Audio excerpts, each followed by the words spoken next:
सर्वमङ्गलकाली भद्रकाली कपालिनी दुर्गा क्षमा शिवा धात्री स्वाहा स्वधा नमोऽस्तु ते। ओम दुम दुर्गाय नमः। माँ भगवती की कृपा आप सभी पर सदैव बनी रहे, समस्त प्रकार के कष्टों का हरण हो और सर्व मनोकामनाओं की सिद्धि हो। आज के इस वीडियो में हम सुनेंगे दुर्गा सप्तशती का 5वां, 6ठा, 7वां और 8वें अध्याय का पाठ, जो कि नवरात्र के चौथे दिन श्रवण किया जाता है।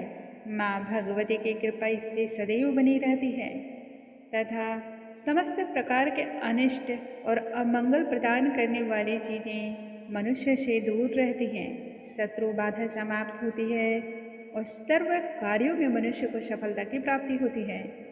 इसलिए पूर्ण श्रद्धा और विश्वास के साथ एकाग्र मन से माँ भगवती का ध्यान करते हुए इस पाठ का हम श्रवण करते हैं।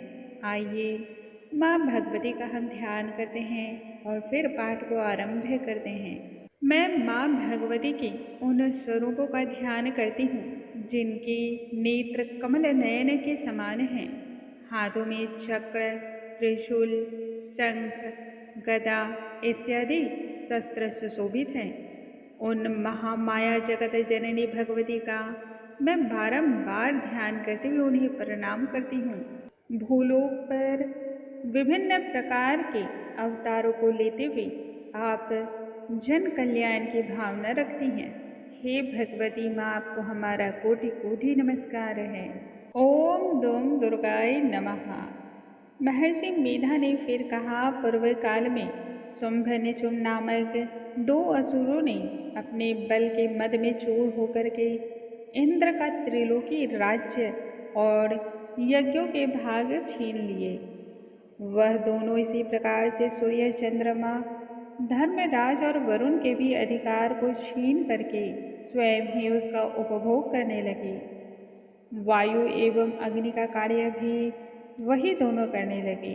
इसके पश्चात उन्होंने जिन देवताओं का राज्य छीना था उनको भी अपने अपने स्थान से निष्कासित कर दिया। इस तरह से अधिकार के छीने जाने पर दैत्यों तथा दैत्यों के द्वारा निकाले हुए सभी देवता तब अपराजिता देवी का स्मरण करते हुए उनकी स्तुति करने लगे। हे देवी, आपने हमें वर दिया था कि मैं तुम्हारी संपूर्ण विपत्तियों से सदैव रक्षा करूंगी। ऐसा विचार करके तब सभी देवता हिमालय की चोटी पर चले गए। वहाँ पर भगवती महामाया की स्तुति करने लगे। देवताओं ने तब कहा, हे देवी, आपको नमस्कार है। हे शिव, आपको नमस्कार है। प्रकृति और भद्रा को नमस्कार है। हम लोग रौद्र, नित्या एवं गौरी देवी को नमस्कार करते हैं। ज्योत्सनामयी, चंद्र रूपनी एवं सर्व सुख रूपा देवी को हम निरंतर नमस्कार करते हैं।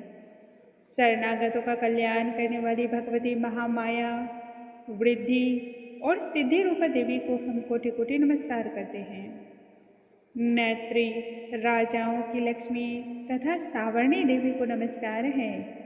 दुर्गा को, दुर्ग स्थलों को पार करने वाली दुर्ग पारको, सारा सर्वकारिणी ख्याति कृष्ण और धूम्रा देवी को सदैव हमारा नमस्कार है। अत्यंत सौम्य तथा अत्यंत रौद्र रूपा देवी को हम नमस्कार करते हैं। उन्हें हमारा बारंबार प्रणाम है। जिस देवी को प्राणी मात्र विष्णु महामाया कहते हैं, उन भगवती को नमस्कार है, नमस्कार है, उनको बारंबार नमस्कार है। जो देवी संपूर्ण प्राणियों में चेतना कहलाती हैं, उन भगवती महामाया को नमस्कार है, नमस्कार है, उनको बारंबार नमस्कार है। जो देवी संपूर्ण प्राणियों में बुद्धि रूप से स्थित है, उन महामाया देवी को नमस्कार है, नमस्कार है, उनको कोटि कोटि नमस्कार है। जो देवी सभी प्राणियों में निद्रा रूप से विद्यमान है, उन देवी को नमस्कार है, नमस्कार है, उनको कोटि कोटि नमस्कार है। जो देवी संपूर्ण प्राणियों में क्षुधा रूप से विराजमान है, उन भगवती महामाया को नमस्कार है, नमस्कार है, बारंबार नमस्कार है। संपूर्ण प्राणियों में छाया रूप से जो देवी स्थित हैं, उन भगवती को नमस्कार है, उनको नमस्कार है, उनको कोटि कोटि नमस्कार है। जो देवी सभी प्राणियों में शक्ति रूप से स्थित है, उन देवी को नमस्कार है, उनको नमस्कार है, उनको नमस्कार है। जो देवी संपूर्ण प्राणियों में तृष्णा रूप से स्थित है, उन्हें नमस्कार है, उनको नमस्कार है, उनको बारंबार नमस्कार है। सभी प्राणियों में शांति रूप से स्थित देवी को नमस्कार है, नमस्कार है, उनको कोटि कोटि नमस्कार है। जो देवी सभी प्राणियों में जाति रूप से स्थित है, उन महामाया देवी को नमस्कार है, भगवती देवी को कोटि कोटि नमस्कार है। सभी प्राणियों में लज्जा रूप से स्थित देवी को नमस्कार है, नमस्कार है, उनको कोटि कोटि नमस्कार है। सभी प्राणियों में श्रद्धा एवं कांति के रूप से स्थित देवी को कोटि कोटि नमस्कार है, बारंबार नमस्कार है और बारंबार नमस्कार है। जो देवी सभी प्राणियों में लक्ष्मी रूप से स्थित है, उन महामाया देवी को नमस्कार है, नमस्कार है, बारंबार नमस्कार है। जो देवी संपूर्ण प्राणियों में मातृ रूप से स्थित है एवं संपूर्ण प्राणियों में भ्रांति रूप से स्थित है, उन महामाया देवी को नमस्कार है, नमस्कार है, बारंबार नमस्कार है। संपूर्ण प्राणियों में नित्य व्याप्त रहने वाली उन भगवती महामाया को हम नमस्कार करते हैं, कोटि कोटि नमस्कार करते हैं। जो देवी चैतन्य रूप से संपूर्ण संसार को व्याप्त करके स्थित है, उन भगवती को नमस्कार है, नमस्कार है, कोटि कोटि नमस्कार है। पूर्व काल में देवताओं ने अपने अभीष्ट फल की प्राप्ति के लिए जिन महामाया की स्तुति की है और देवराज इंद्र ने बहुत दिनों तक जिनका सेवन किया है, वह कल्याण की साधना भूत ईश्वरी हमारा कल्याण करे और सदैव हमारा मंगल करे, संपूर्ण विपत्तियों को नष्ट कर डाले। असुरों के द्वारा सताए हुए हम सभी देवता उन परमेश्वरी का ध्यान करते हैं, जो भक्ति पूर्वक स्मरण किए जाने पर तुरंत ही सभी विपत्तियों को नष्ट कर देती हैं। उस जगदम्बिका देवी को नमस्कार है, वह हमारा इस समय मंगल करें एवं समस्त विपत्तियों को वह दूर कर दें। महर्षि मेधा आगे कहते हैं, हे राजन, जब सभी देवता इस प्रकार से भगवती महामाया की स्तुति कर रहे थे, ठीक उसी समय पार्वती देवी गंगा में स्नान करने के लिए आई। तब उनके शरीर से प्रकट होकर शिवा देवी बोली, शुंभ दैत्य के द्वारा स्वर्ग लोक से निकाले हुए और निशुंभ से हारे हुए यह देवता यहाँ मेरी ही स्तुति को कर रहे हैं।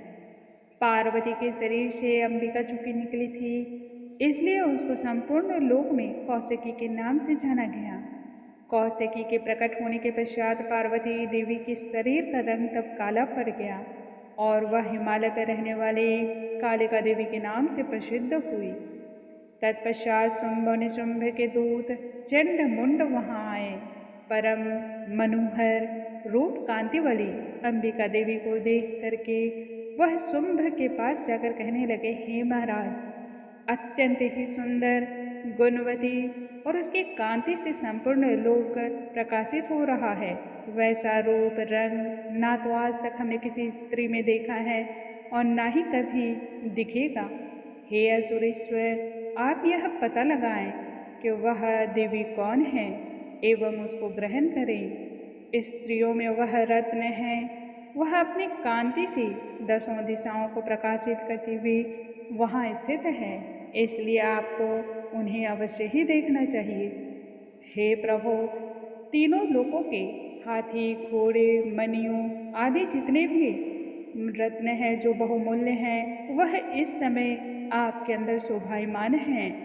हाथियों में रत्न रूप ऐरावत हाथी, उच्चेश्वर नामक घोड़ा जो आप इंद्र से ले आए हैं, हंसों के द्वारा जुटा हुआ विमान जो ब्रह्मा जी के पास था, ये सभी चीजें आज के समय में आपके पास है। कुबेर के द्वारा महापद्म नामक खजाना भी आपने छीन लिया है और समुद्रों ने आपको सदा खिले हुए ऐसे फूलों की किंजलिनी माला दे दी है। वरुण का कंचन की वर्षा करने वाला छत्र भी आपके पास मौजूद है। रथों में श्रेष्ठ प्रजापति का रथ भी आपके पास ही है। इसलिए हे दैत्येंद्र, मृत्यु से उत्क्रांतिका नामक शक्ति भी आपने छीन ली है। वरुण का पास आपके भ्राता निशुंभ के अधिकार में है, जो अग्नि में भी न जल सके।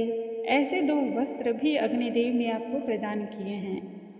यह सभी रत्न और बहुमूल्य वस्तुएं आपके पास तो पहले से ही हैं। फिर स्त्रियों में कल्याणकारी और अनुपम स्त्री को फिर आप क्यों नहीं ग्रहण करते? महर्षि मेधा फिर कहते हैं, चंड मुंड के यह वचन सुनकर के शुंभ ने तब विचार किया और अपने दूत सुग्रीव को उस महामाया देवी के पास भेजा। प्रथम उसको अच्छी प्रकार से समझा दिया और कहा, वहाँ जाकर के तुम उन्हें अच्छी प्रकार से समझाना और ऐसा कोई उपाय करना जिससे वह देवी प्रसन्न होकर के तुरंत ही मेरे पास चली आए। दूत सुग्रीव पर्वत के उस रमणीय भाग पे जा पहुँचा जहाँ देवी तपस्या में रत थी। दूत ने वहाँ जाकर कहा, हे देवी, दैत्यों का राजा शुंभ, जो इस समय तीनों लोकों का स्वामी है, मैं उसके द्वारा भेजा गया दूत हूँ। संपूर्ण देवता उसकी आज्ञा एक स्वर में मानते हैं। उन्होंने जो कहला भेजा है वह सुनो। उन्होंने कहा है, इस समय संपूर्ण त्रिलोकी मेरे ही वश में है और संपूर्ण यज्ञों के भाग को पृथक पृथक मैं ही ग्रहण करता हूँ। तीनों लोकों में जितने श्रेष्ठ बहुमूल्य रत्न हैं वह सब मेरे अधिकार में हैं। इंद्र का वाहन ऐरावत हाथी भी मेरे पास ही है और उच्चैश्रव नामक घोड़ा भी मेरे ही पास है। इस प्रकार से सभी बहुमूल्य रत्न मेरे अधिकार में हैं। हे चंचल कटाओं वाली सुंदरी, अब मैं यह तुम पर छोड़ता हूँ कि तू मेरे अधिकार में आती है या फिर मेरे भाई महाप्रक्रमी निशुंभ की सेवा में चली जाए। यदि तुम मेरा वरण करती हो तो तुझे अतुल महान ऐश्वर्य की प्राप्ति होगी। अतः अपनी बुद्धि से विचार करके शीघ्र ही मेरे पास चली आओ। महर्षि मेधा ने कहा, दूत के ऐसा कहने पर संपूर्ण जगत का कल्याण करने वाली भगवती महामाया मन ही मन मुस्कुराने लगी और दूत से कहने लगी, जो कुछ तू कह रहा है वह सत्य है और इसमें किंचित मात्र का भी झूठ नहीं है। शुंभ इस समय तीनों लोगों का स्वामी है और पराक्रमी भी है, परंतु मैं क्या करूं? पूर्व काल में ही मैं प्रतिज्ञा कर चुकी हूँ, भला उसे कैसे झुठला सकती हूँ? इसलिए तुम मेरी बात को सुन और जाकर अपने स्वामी से यह बात बताना, जो मुझे युद्ध में जीत लेगा, मेरे अभिमान का जो खंडन करेगा, बल में मेरे ही समान पराक्रमी होगा, वही मेरा स्वामी होगा। इसलिए शुंभ तथा निशुंभ यहाँ आवे, युद्ध में जीत करके मुझसे विवाह करे। देवी के इस बात पर तब दूत ने कहा कि हे देवी, अभी तुम अभिमान में भरी हुई हो, इसलिए तुम ऐसी बातें कर रही हो। त्रिलोक में ऐसा कोई दिखलाई नहीं पड़ता जो शुंभ और निशुंभ के आगे ठहर सके। जब अन्य देवताओं में से कोई भी शुंभ निशुंभ के सामने ना ठहर सका, तो तुम जैसी अबला स्त्री उसके सामने क्या ठहर पाओगी? अतः मेरा कहना मान करके शीघ्र ही तुम उनके पास चली जाओ, नहीं तो वह बलपूर्वक केस पकड़ करके घसीटते हुए ले जाएंगे, जिससे तुम्हारा गौरव नष्ट हो जाएगा। मेरी बात का मान रख लो। देवी ने तब कहा, जो कुछ तुमने कहा वह सत्य है। शुंभ निशुंभ रहे पराक्रमी और बलवीर हैं, लेकिन मैं क्या कर सकती हूँ? बिना सोचे विचारे मैंने प्रतिज्ञा कर रखी है। इसलिए जाओ और अपने स्वामी से सभी कुछ वह कह दो जो अभी मैंने तुमसे कहा है। इसके पश्चात स्वामी तुम्हारे जो निर्णय लेंगे वह सहर्ष ही मुझे स्वीकार होगा। पंचम अध्याय संपूर्ण।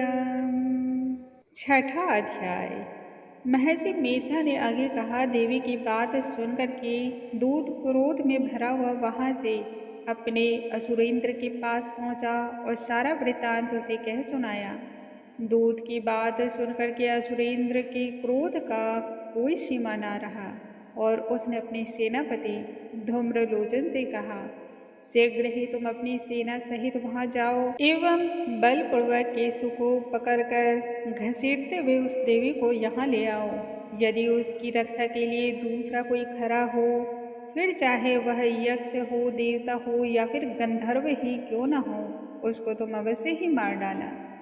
महर्षि मेधा आगे कहते हैं, शुंभ के इस प्रकार आज्ञा देने पर धूम्रलोचन 60,000 राक्षसी सेना लेकर के वहां जा पहुंचा और देवी को देखकर ललकारने लगा, अरे तू अभी शुंभ और निशुंभ के पास चल, यदि प्रसन्नतापूर्वक मेरे साथ ना चलेगी तो बलपूर्वक तुम्हें घसीटता हुआ ले चलूंगा।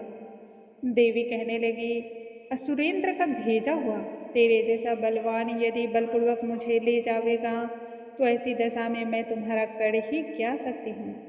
महर्षि मेधा कहने लगे, ऐसा कहने पर धूम्रलोचन उसकी ओर शीघ्रता से लपका, किंतु देवी ने हुंकार मात्र से ही उसे भस्म कर डाला। यह देख करके असुर सेना क्रोध में आकर के देवी की ओर दौड़ी, परंतु अंबिका देवी ने उन सभी को क्षण भर में ही तीखे बाण, शक्तियों और फरसों की वर्षा करके नष्ट कर डाला। इतने में ही देवी का वाहन भी अपनी ग्रीवा के बालों को झटकता हुआ बड़ा भारी शब्द करता हुआ असुर सेना पर कूद पड़ा। उसने ना जाने कितने ही असुरों को अपने पंजों से, कितनों को अपने जेबरों से और ना जाने कितनों को ही धरती पर पटक कर अपने दाढ़ों से घायल करके मार डाला। उसने कई असुरों के अपने नख से पेट फाड़ डाले और ना जाने कितने ही असुरों का तो केवल थप्पड़ मार कर भी सिर धड़ से अलग कर दिया।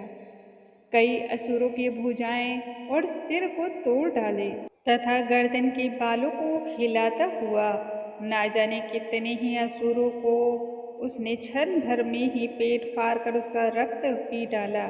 ये इस प्रकार से देवी के उस महाबलवान सिंह ने क्षण भर में ही असुरों की सारी सेना को समाप्त कर दिया।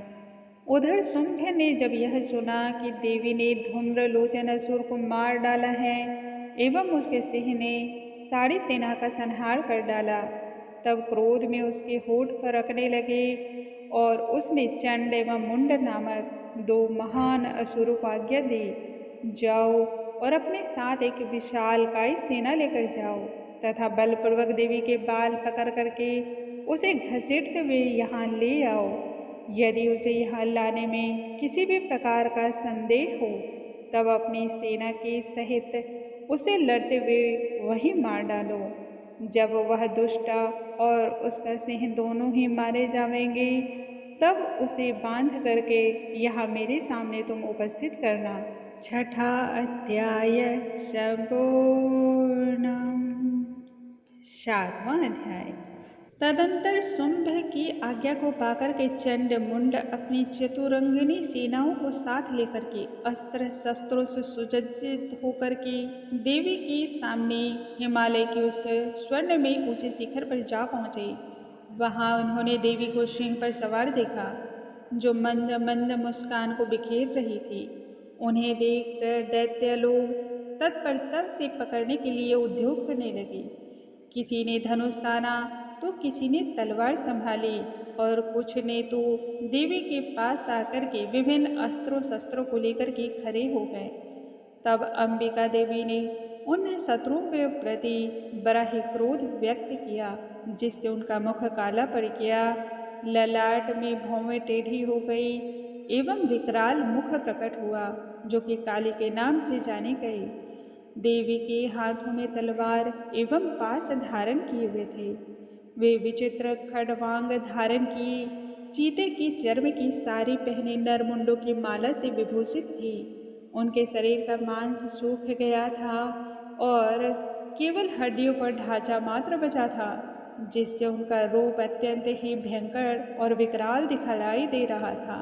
मुख बड़ा ही विशाल, जीभ लप लपाने के कारण और भी अधिक डरावनी प्रतीत हो रही थी। आंखें अंदर की ओर धसी हुई और लाल थी। देवी ने अपनी भयंकर गर्जना से संपूर्ण दिशाओं को व्याप्त कर रखा था। बड़े बड़े दैत्यों का वध करती हुई वे कालिका देवी बड़े ही वेग से दैत्यों की सेना पर तब टूट पड़ी और उनको भक्षण करने लगी। अंकुशधारी महावधों, योद्धाओं और घंटा सहित कितने ही हाथियों और घोड़ों को एक साथ ही पकड़ करके देवी अपने मुख में डाल लेती थी। इसी प्रकार रथ और सारथी के साथ ही रथी सैनिकों को मुख में डाल करके बड़े ही भयानक रूप से चबा डालती थी। किसी के बाल पकड़ लेती तो किसी का गला दबा देती, किसी को पैरों से कुचल डालती तो ना जाने कितनों को भी छाती के धक्के से गिराकर मार डालती। वे असुरों के छोड़े हुए बड़े बड़े अस्त्र और शस्त्रों को मुख से पकड़ करके क्षण भर में ही दांतों से पीस डालती। काली ने बलवान एवं दुरात्मा दैत्यों की वह सारी सेना रौंद डाली और सभी को मार गिराया। कोई तलवार के घाट उतारे गए तो कोई खड़वांग से पीटे गए। कितने ही असुर दांतों के अग्रभाग से कुचले जाने पर मृत्यु को प्राप्त हो गए। इसी प्रकार से देवी ने असुरों की उस भारी सेना को क्षण भर में ही मार डाला।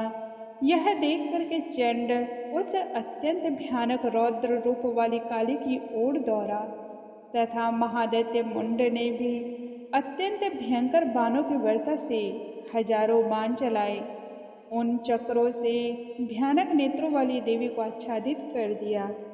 वे अनेकों चक्र देवी के मुख में समाते हुए ऐसे जान पड़ रहे थे मानो सूर्य के बहुतेरे मंडल बादलों के उदर में प्रवेश हो रहे हों। तब भयंकर गर्जना करने वाली काली ने अट्टहास किया। उस समय काली के विकराल शरीर के भीतर कठिनता से देखे जा सकने वाले दांतों की प्रभा से वे अत्यधिक उज्ज्वल दिखाई दे रहे थे। देवी ने बहुत बड़ी तलवार हाथ में लेकर के होम का उच्चारण करके चंड पर तब आक्रमण किया और उसके केस पकड़ करके उसी तलवार से उसका मस्तक काट डाला। चंड को मारा हुआ देख मुंड भी हाथों में शस्त्र लेकर के देवी की ओर दौड़ा। तब देवी ने रोष मात्र में उसे भी धरती पर सुला दिया। महापराक्रमी चंड मुंड को मारा हुआ देख करके बची खुची सभी सेना व्याकुल होकर के वहां से भाग खड़ी हुई। तदंतर काली ने चंड और मुंड मस्तक का हाथ में लेकर के चंडिका के पास जाकर अट्टहास करते हुए कहा, हे देवी, मैंने चंड और मुंड नामक इन दो महापशुओं को तुम्हें भेंट कर दिया है। अब तुम यज्ञ में जाकर के शुंभ एवं निशुंभ का स्वयं ही वध करना। चंड और मुंड को लाया हुआ देख करके काली ने तब मधुर वचन में कहा, हे देवी, तुम चंड और मुंड को लेकर मेरे पास आई हो, इसलिए इस संसार में चामुंडा के नाम से तुम्हारी ख्याति होगी। सप्तम अध्याय संपूर्णम। अष्टम अध्याय।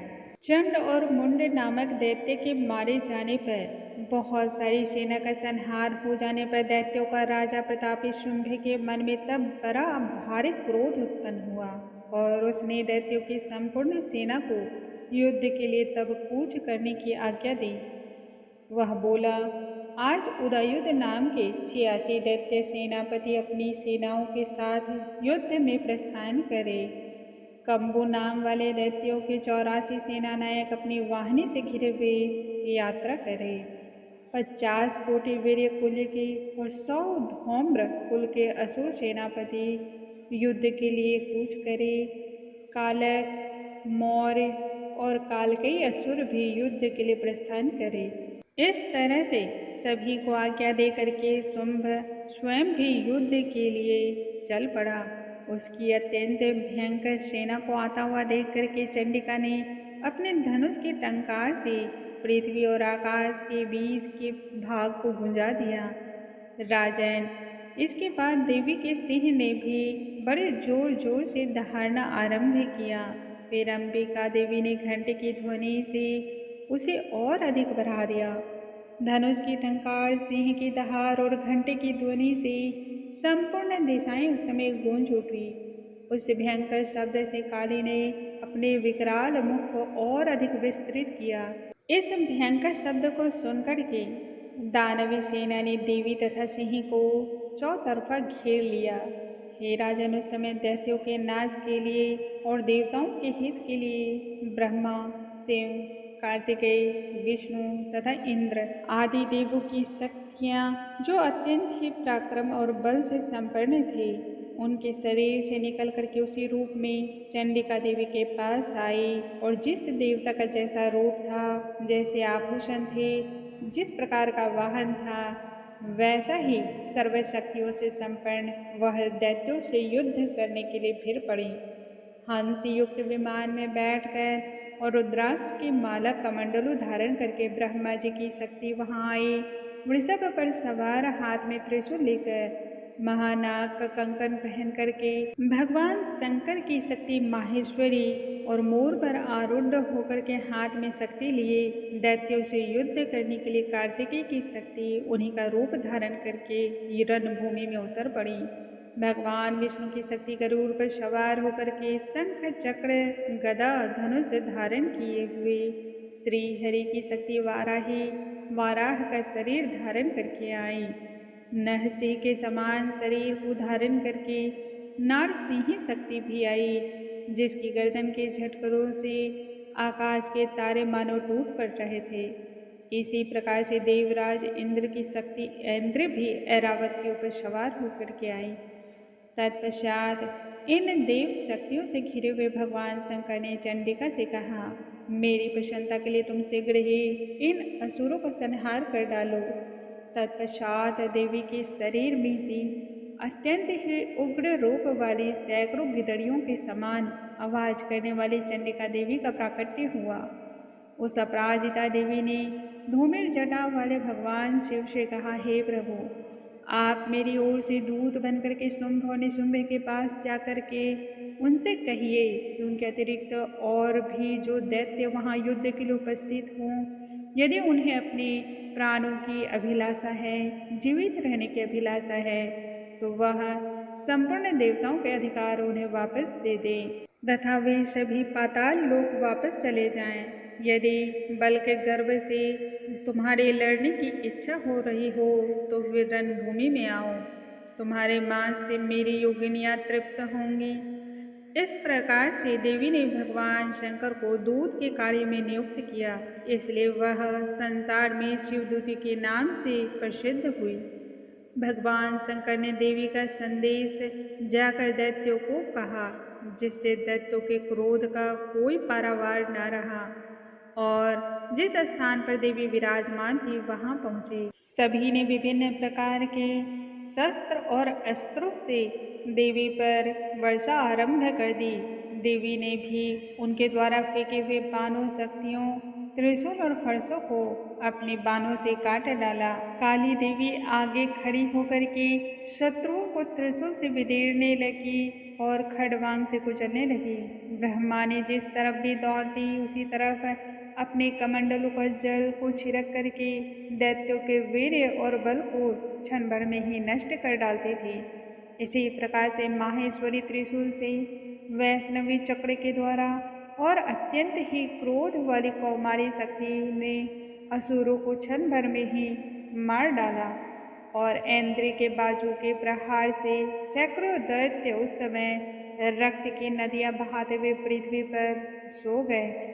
वाराही ने कितने ही राक्षसों को अपने थुथुन की मार से मौत के घाट उतार दिया, तो कितनों को ही दाढ़ों के अग्रभाग से छाती को चीर डाला।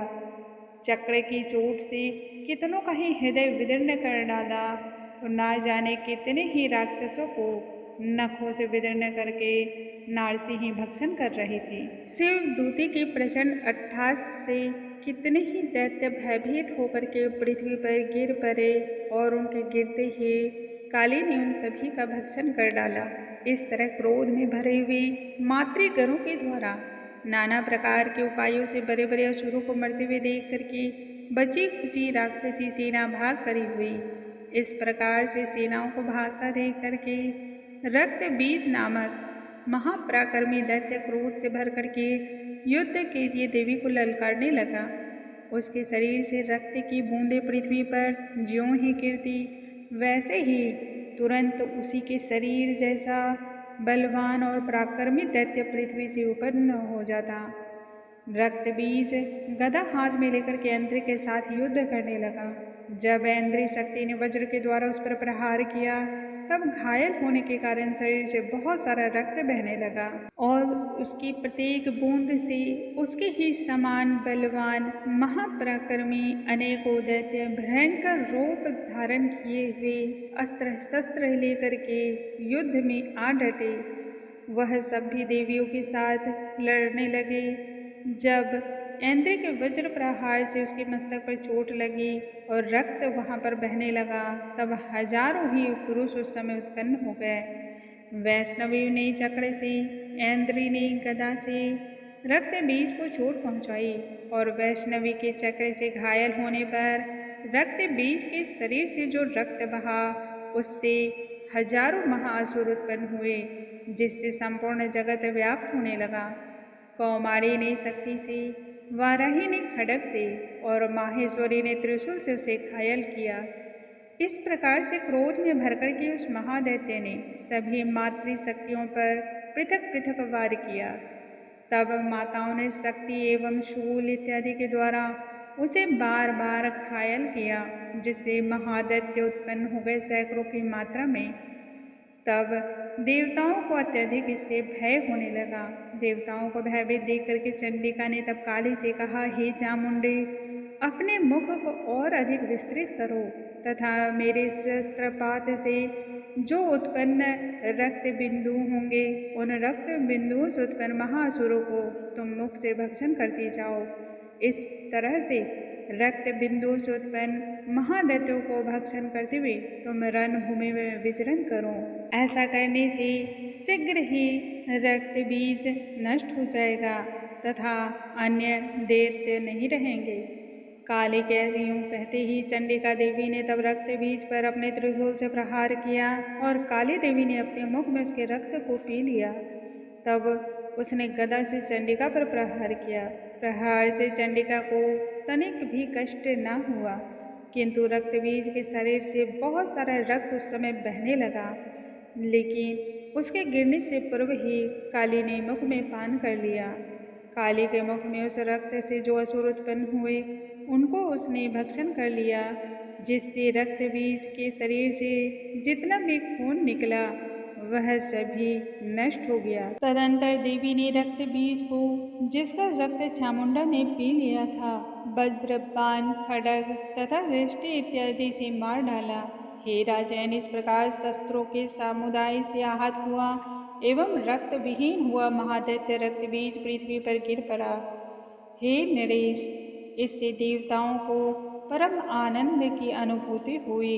अष्टम अध्याय संपूर्णम। दोस्तों, आज की इस वीडियो में हमने सुना दुर्गा सप्तशती के 5वें, 6वें, 7वें और 8वें अध्याय का पाठ। दुर्गा सप्तशती के आगे के अध्याय को कल हम श्रवण करेंगे। माँ भगवती महामाया की कृपा आप सभी पर सदैव बनी रहे। आज की कथा को हम यहीं पर विराम देते हैं। कल फिर से मिलेंगे। ओम दुम दुर्गाय नमः।